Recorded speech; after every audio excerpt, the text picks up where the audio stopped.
Crunch time here on The Jump.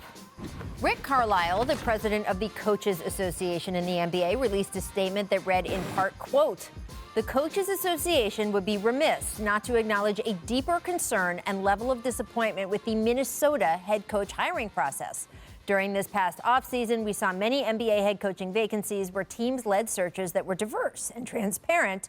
This must be the standard," Rick says. Now, Karl-Anthony Towns also spoke about the Wolves coaching change for the first time yesterday, saying he absolutely supports Chris Finch, their new coach. But he said he also would like to see more diversity among head coaches going forward.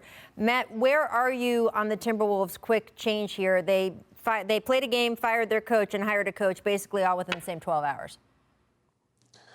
This is an unfortunate situation, and it's really a double-edged sword because who are we to tell a billion-dollar owner who they should and shouldn't hire? But at the same time, there's just a lack of diversity, and I think it starts, and I think Perk touched on this last week, it starts in the front office. People hire people who look like them, so if there's more people, I will say the Wolves probably have the most diverse seeing front office in the league. So that's not what happened in this. Okay, so that's no excuse. Yeah. So no excuse for them then. No excuse. Like I said, it's just a hard situation because who are we as the public to tell someone who has $1 billion company to hire who they don't want to hire? So it's just unfortunate. He's definitely paid his dues. He should get a chance. And this is not just a basketball problem. This is across sports, period. Yes, for sure. And you're talking about David Vanterpool. What do you think, Rich?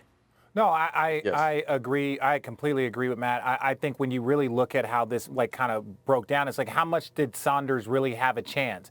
If you were fired and somebody was hired within hours of it seems like. I understand that Coach was going to be their second choice and there was a lot of eyes on him already. But you could just see that even though their team was struggling, there wasn't a lot of confidence. There probably wasn't a ton of support there, which doesn't lead to the confidence on the court. So it just...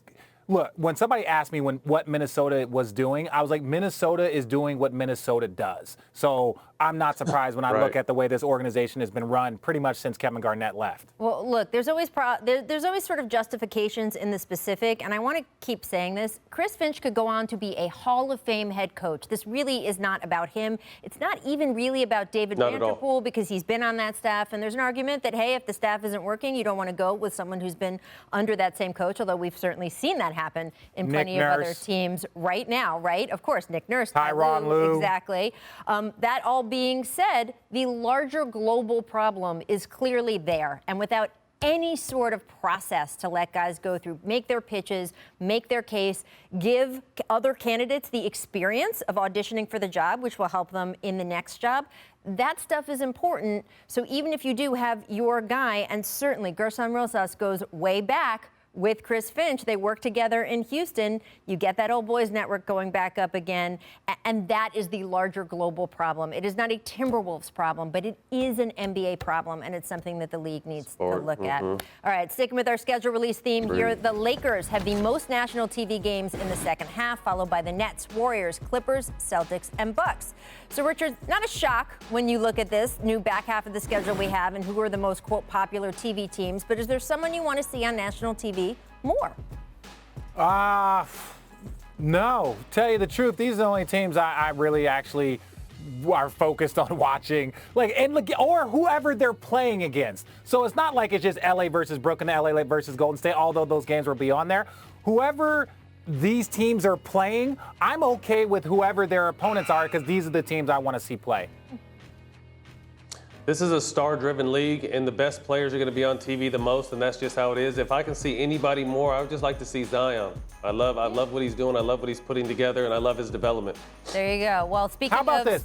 Phoenix Suns. Phoenix Suns. I want to see the Suns more. When we had our production call this morning, the Suns were my pick. All right, but speaking of big stars, the Lakers are on ESPN all week here.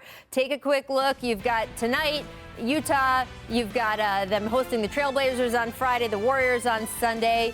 So take a look here, and as we go forward, come on, help me, producer Bodmer, go forward. Speaking of the Lakers, they're on a 3-game losing streak, heading into a road game against the best team in the West tonight. So, Matt, how confident are you with this tough matchup against the Jazz, who are continuing to kill it?